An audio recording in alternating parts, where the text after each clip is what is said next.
Claude 4.5 Sonnet has arrived and it brings some solid improvements across the board. Benchmarks are up, coding is sharper, and for the first time, Claude can even control your Chrome browser. In this video, I'll walk through what's new, how it actually works in practice, and where I think it makes the biggest difference. Claude 4.5 Sonnet is Anthropic's strongest release so far. On the swe-bench verified coding benchmark, it hits 77.2%, and on OS World, which measures real computer use, it reached 61.4%, up from 42.2% with Claude 4 earlier this year. It can also run for over 30 hours continuously on tasks, which makes it much more useful for longer workflows. In practice, this version of Sonnet now pretty much supersedes Claude Opus 4.1. There may be a few niche cases where Opus still has some advantages, but the general trend with Anthropic's releases is that each 0.5 update makes the Sonnet variant as strong as or stronger than the previous generation's top model. So at this point, there's little reason to stick around with Opus when Sonnet 4.5 is available. The pricing stays the same also, $3 per million input tokens and $15 per million output tokens. It supports a 200k context window and can generate up to 64,000 tokens in one go. You can use Claude 4.5 Sonnet in the Claude web interface, iOS and Android apps, and through the API, and now it's on Amazon Bedrock. It's also showing up in Google's Vertex AI platform. Claude Code has been upgraded in a few important ways also. The big one is the new native VS Code extension, still in beta but still very much ready for use.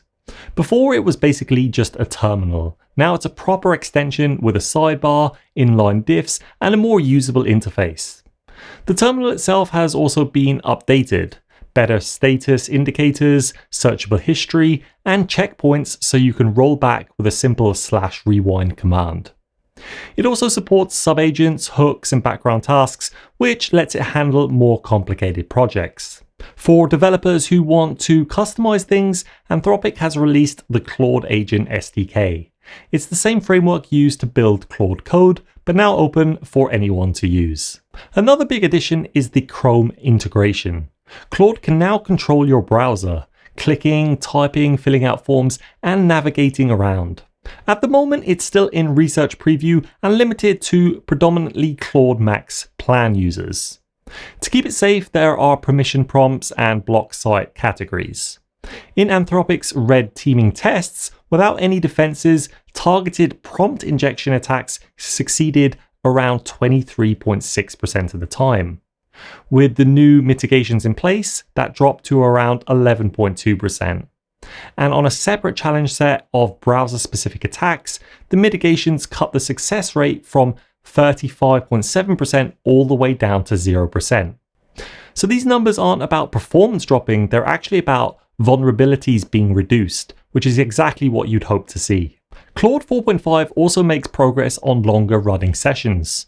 Two new tools are important here: context editing and a memory tool. Context editing automatically trims away irrelevant or outdated information so sessions don't hit token limits, while the memory tool is file-based and persists across sessions. In Anthropic's tests, these changes boosted performance by about 39% and cut token usage by 84% on long multi-turn tasks.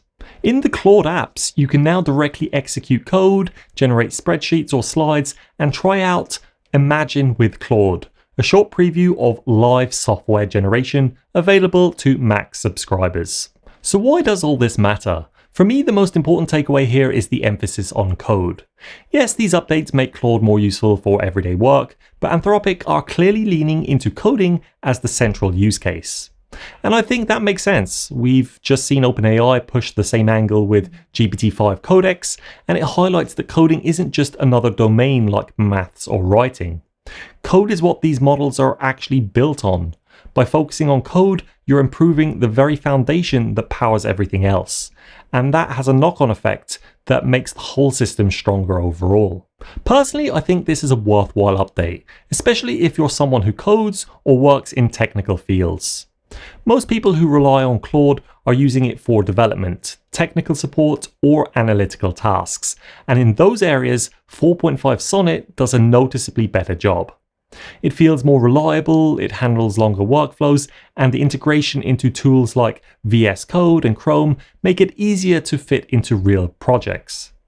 If you're on the Max plan, you might already have access to the Chrome Agent preview.